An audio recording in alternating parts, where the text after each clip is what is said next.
That's exactly how I'm feeling, is that this is a time to go so deep into our dreams, because it's not out there. And that's what I kind of realized this week. It's not out there.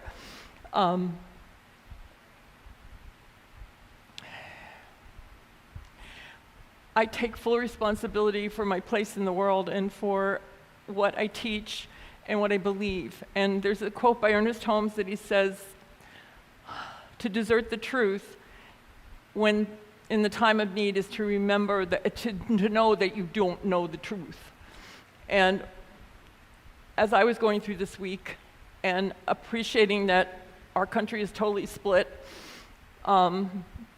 and I guess that's okay, because we have the right to be split. We have the right to have our beliefs, but what we don't have the right to do is to give up kindness, to give up compassion, to give up love, to give up unity, to give up all those things, because those are the things that we stand for, not just in this philosophy, but as human beings.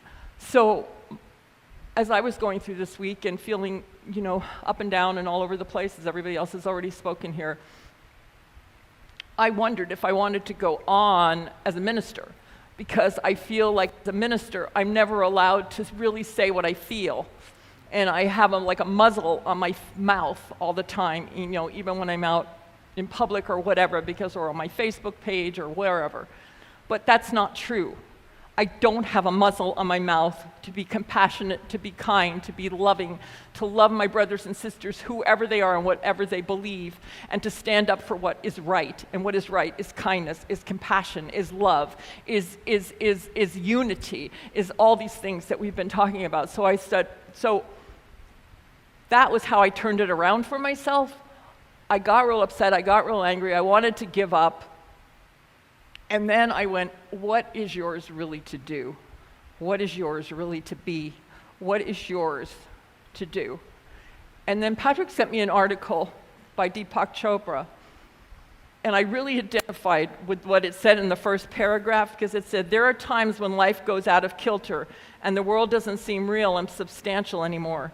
Such experiences occur regularly, either to us or other people. For example, when there's a sudden death in a family, or a catastrophe like a tornado or a house burning down, a person can go into shock. With a blank stare, they reveal how dislocated their existence suddenly feels, saying things like, this can't be happening, it's unreal, or nothing matters anymore. And that's where I was until I did those other things I just said, that I realized there's a bigger dream. And the bigger dream is to go deeper into the self, to go deeper into the joy that's within me and let that out, and let that heal whatever needs to be healed or whatever needs to be revealed. It's not to fix something on the outside. It's not to say this person's bad and this person's good or any of that. It's to reveal who we truly are, because we are, I'm not going to say we're not going through a shift, because we are going through a shift. And I think some of us thought that we would be on the other side and everybody was going to be happy and we would all be united and everything would be good and we'd be like picking daisies and dancing through the fields and stuff like. Well, obviously we're not ready for that. Not if we're at 50, 51 or whatever we're at. We're not ready for that. But we have to tell ourselves we are ready for that and start living our dream, like the song said, and start imagining the world the way we want it, but not just imagining it, actually living it, no matter what is happening on the outside. And to pick up the fallen and to love like in a way that we've never loved before. And I think that I do agree with this article that Deepak Chopra wrote, that we dreamed this all up. And we just have to shift the dream, because we're so close. We are so close to living in unity, to living in oneness.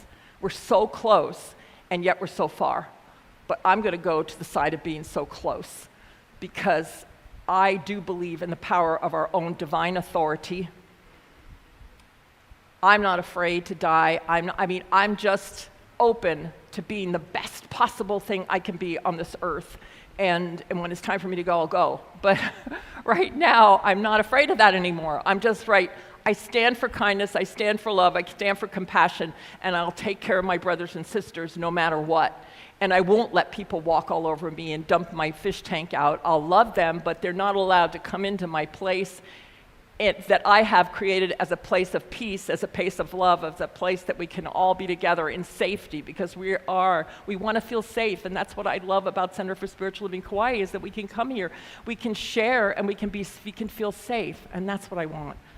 But it has to start in here, and it has to start with each and every one of us. So what's your dream? How big can you dream in spite of what you're seeing on the outside? How big can you dream for love? How big can you dream for your life? How big can you dream for the world? How big can you dream? It has to be really big. And the only thing I know is Ernest Holmes' my favorite quote. I use it at every wedding, and I say it to myself anytime I feel this, is that love is a cosmic force whose sweep is irresistible.